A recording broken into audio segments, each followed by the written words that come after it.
everybody seems to be very perturbed by the developments between China and Taiwan, and the activities in the Taiwan Strait and the diplomatic outreach that is happening. I'm sure China has contacted, and so has Taiwan.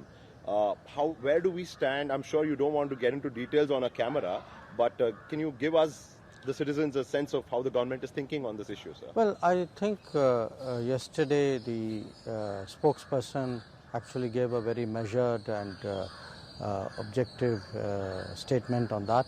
I would refer you to that. I don't want to add to it because I think what was conveyed was something which was very carefully thought through. Well, measured for sure, sir. I did follow those words. Also, what I was looking for is the country's stand on one China policy, because the party spokesperson... I think he answered that also yesterday. Did he, sir? Yes, he did. I would urge you to look at it. Okay, sir. Let's talk about al-Zawahiri's killing in Afghanistan. It's similar to what happened in Abbottabad, Pakistan, when Osama was. Taliban now saying we will not let terror to flourish from our land. Pakistan at that point saying we don't have any connection to terror. We want to block these Rauf Azhar, Masood Azhar on the UNSC. We don't have a permanent seat there, and China is blocking us there. How's the country looking at this, sir? Look, let me make 2-3 points here. One, very few countries have faced the kind of terrorism that we have done.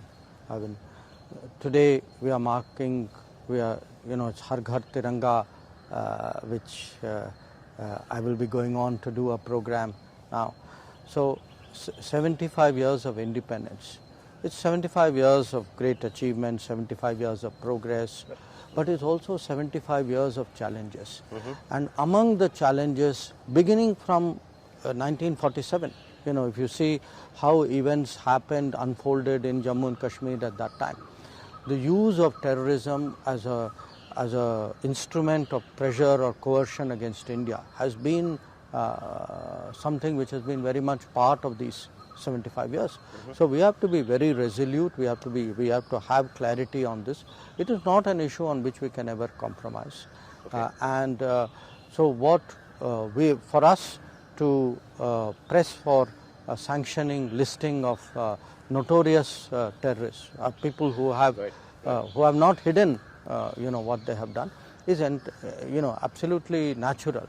And whether if other countries choose to block it, I think that is for them to think about what they are doing and what that means for their own credibility when it comes to terrorism.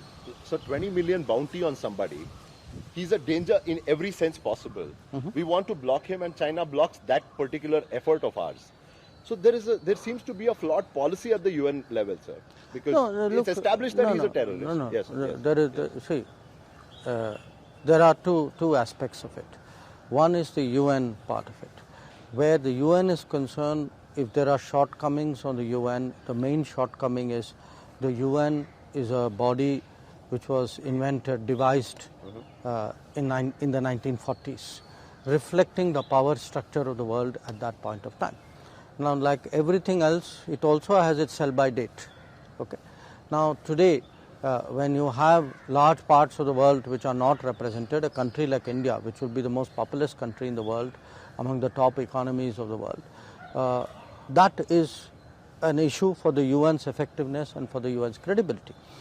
The other issue, what individual countries do, the position that they take. Because let me tell you, on the terrorism issue, we have the vast majority of countries support what we do.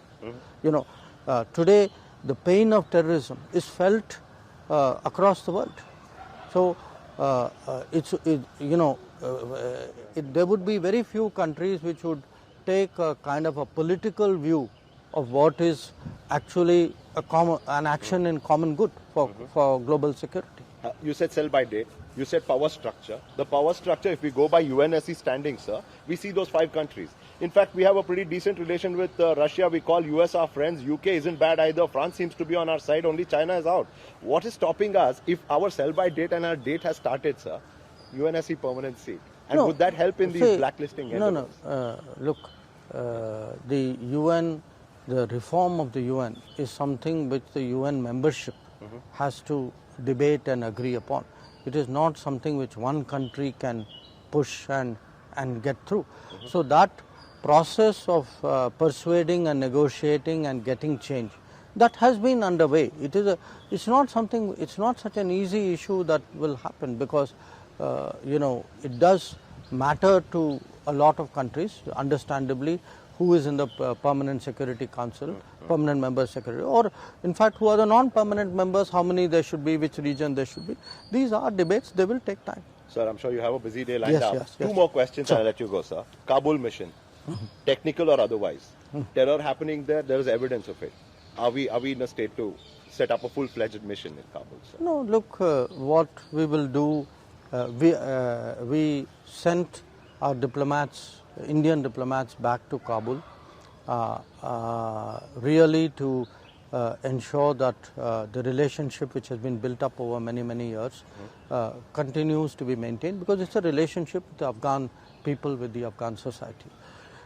So naturally, when people go back there, as a ministry, as a government, we take suitable precautions, and we do our best to take care of whatever the environment, in a sense, suggests.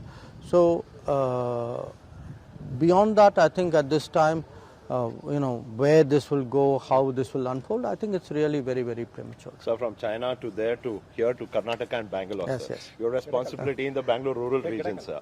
We're talking about a lot of instability and murmur about leadership and so on and so forth, changes and this and that. What is it that you get a sense? Look, sir? Yes. let me say this. Wherever I go, and I do travel increasingly now within the country, it's obviously, I would like to travel more, except in a sense a lot of my own commitments are abroad. Sure. But where I go, it is natural for me today, as a member of the BJP, to spend time with the party organization, where sometimes with the state government as well. So I don't think you should read anything beyond that. Okay, how do you look at the prospects, sir? How do you look at the prospects, sir, heading into election year? Or, is that for me, sir? Yes, absolutely. Okay. Absolutely. This is. I wish you a very happy 75th Independence Day. Absolutely. As well, sir. Yeah. Thank you so much for this gesture, sir. Very kind of you. Thank you. Thank you, sir. Gives me a great pleasure.